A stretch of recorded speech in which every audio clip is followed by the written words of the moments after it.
Grab your neck braces, Wargamers, because today we're going to have a little bit of whiplash.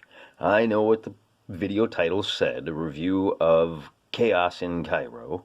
What you see before you is Super Tiny Skirmish. As stated in recent videos, I'm on the road, but a change of venue means it's time for a change in game, and that means Super Tiny Skirmish. However, before a guy plays Super Tiny Skirmish, he needs a measuring stick or a measuring tape, and unfortunately, the Great Traveling Wargame Roadshow does not include one. So I got to pick one up today, and next time we will do an actual Super Tiny Skirmish featuring, appropriately enough, a couple of Egyptian-themed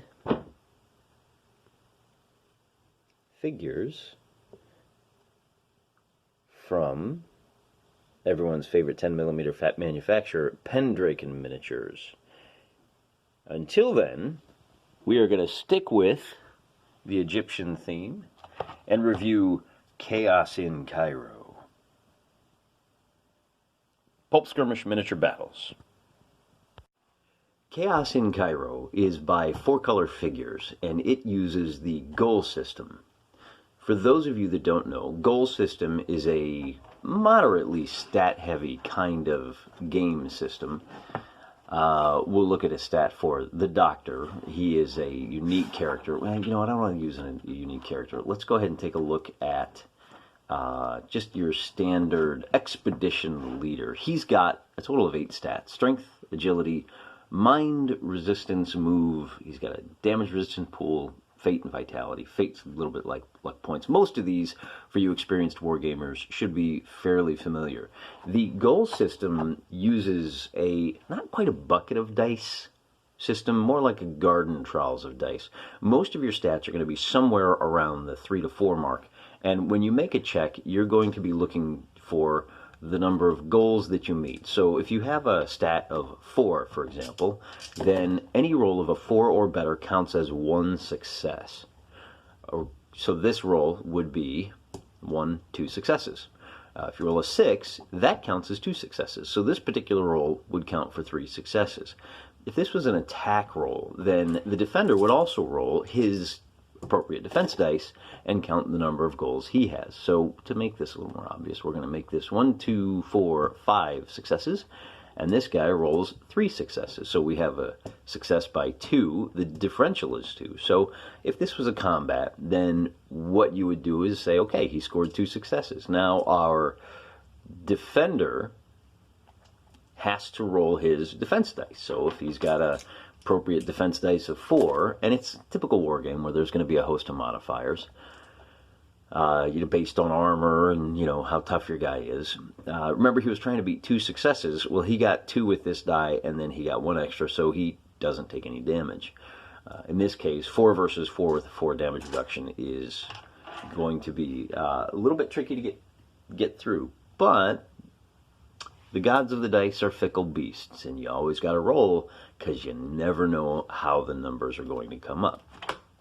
So that, in a nutshell, is how the GoalSystem works.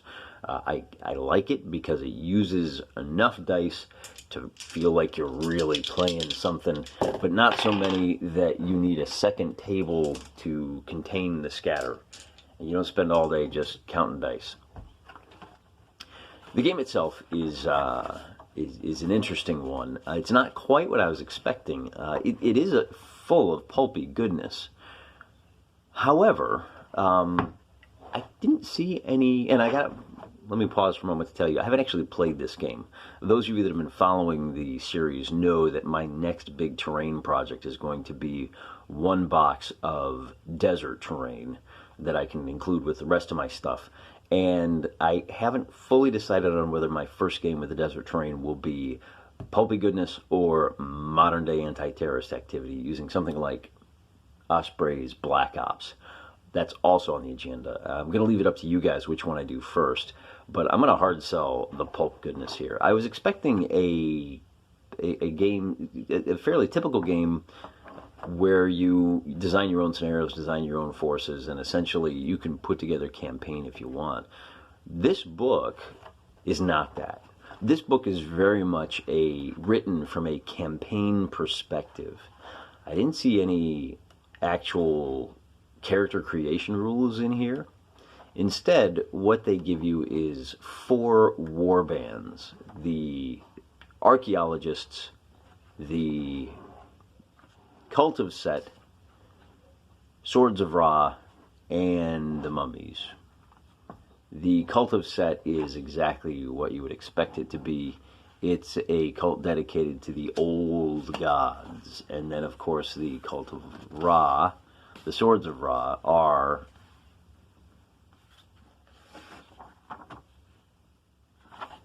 who are the Swords of Ra? What? Oh, Swords of Ra. So there's Mummies, Archaeologists, Swords of Ra, and the Nameless Ones. Right, Swords of Ra is the cult of Ra. And you build war bands with a leader, and, based on points, you could have professor, guards, foreman, professional diggers. So basically these would, if you're familiar with the Necromunda game, they would translate, not literally, but loosely, to leaders, heavies, gangers, and Jews. Or, as usual, your leader, your big boys, your standard shock troops, and your fairly weak, call it cannon fodder. There's a great write-up on the background of the Cult of Cairo, what's going on in Cairo and why these 4 factions are fighting for control. They do include special and unique characters that anybody can hire. Holy men, Bedouin guides, the doctor, who is a healer. There's a nice big game hunter, and some of these won't join some of the bands. Like the doctor is not going to join the Mummies. The Mummies are essentially the OG guards of Cairo. You get it. You get it. The book itself is robust. It's got a lot of inspirational photographs of exactly the kind of figures you're looking for. The figures are a little large. Again, I'm a 15mm supremacist, so seeing all these pictures of 28 and heroic scale miniatures is, maybe it's a bit of a turnoff for me, but I'm a weird guy, so don't listen to me on that one. Plenty of individual traits to give your individuals more individualism. The game does include rules for vehicles. I don't have any vehicles. I don't have any intention to use them, so I haven't read through them in a whole lot of detail. They do read fast, and it looks like they'll play fairly pulpy. So the game's got that going for it. You gotta love any game that features somebody in a pith helmet, especially when the guy in a pith helmet is a French explorer. What else can I tell you? We got equipment. We got magic equipment. It really hits that pulp. A world a bit like, but not exactly like our own. Hits the sweet spot with respect to that. Like I said, the real downside to this game, in my view, is that they don't have any serious character creation rules. So if you just want to play a one-off, you're a little stuck with, well, not stuck with. You have the opportunity to wing it. That may lead to, if you're the kind of guy that gets really clenched up when you start thinking about whether or not a game is balanced or whether this scenario gives a 50-50 chance for each player to win, then that may be a turnoff for you. I'm more than happy to, tinker and throw stuff at a wall and see what sticks. There's a nice little appendix for you. Blue Moon Manufacturing has a range of figures that are fantastic, that would be a perfect and natural fit for this game, including wolves, Romanian villagers in Cairo. Okay, they get vampire scenario. I don't know about that one.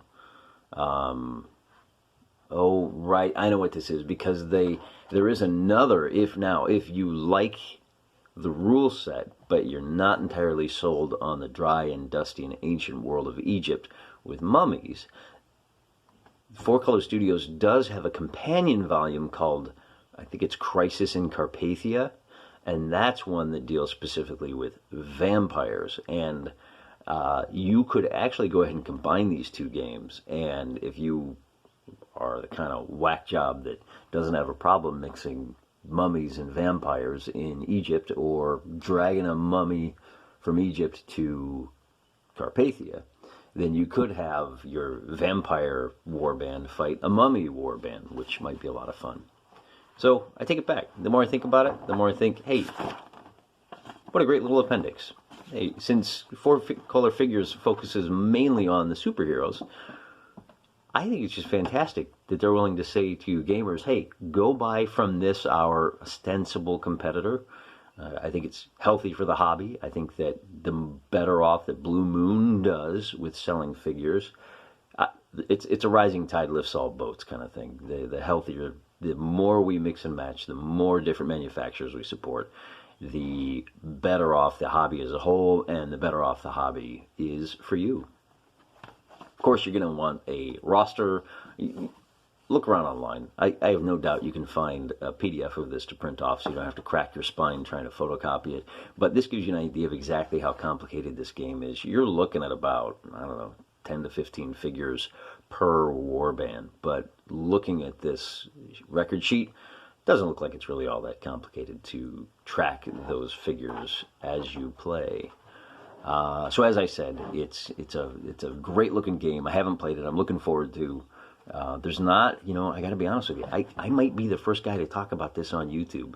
If you know of somebody that's reviewed it, or has live played it, or game on'd as I call it, throw a link in the comments. I'll make sure that I get it approved as fast as possible, because I'd be interested to see what people have done with this game. I think it's kind of a hidden gem that has a lot to offer the wargaming world that has been unfortunately somewhat overlooked. And that's part of why I started this channel, because there are so many of those hidden gems that as you're driving on your commute, as you're sitting there painting your own little dudes, put this on in the background, man. Get some inspiration. See how other people do it. That's what we're all about. Look at that robot face guy. Tell me you don't want to play a war game with a guy like that in it. I'll call you a historical grognard. There you have it. A nice little capsule review of Chaos in Cairo by a guy who's only read and admittedly never played it. It'll happen. You just need to give me a few more months. God willing, and the forces of the market not requiring me to travel all the way across the country to interrupt my precious gaming time. In the meantime, I'm going to make it a point to go out and get myself a proper ruler or tape measure. I'm assuming they have those somewhere in the great state of New Jersey. And once I do, we'll come back with another game on, another live play, if you will, of Super Tiny Skirmish, featuring that table I showed you at the very beginning of this video. Until next time, God bless you.